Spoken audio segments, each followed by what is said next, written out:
उसकी आंख में लग सकती है। तुमने बचा के मेरे बच्चे को रुला दिया। अब मेरा जल्दी ये मान मैंने लिया था। मैं अपने बच्चे के लिए हर चीज क्यों पाई।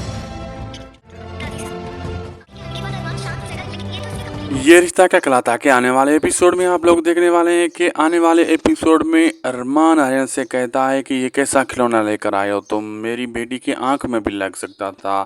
चाचा साहब के खिलौने ठीक नहीं है, तुम लोगों ने मेरी बेटी को रुला दिया। दूसरी तरफ अरमान कहता है कि अबीरा से जल्दी दूध लेकर आओ। अबीरा कहती है हाँ आई। तो वो दूध लेकर आती है तो वो अरमान उसका टेम्परेचर चेक करना शुरू हो जाता है। तो अबीरा कहती है मैंने इसका टेम्परेचर दूध का चेक किया है, तुम इसके पिलाओ।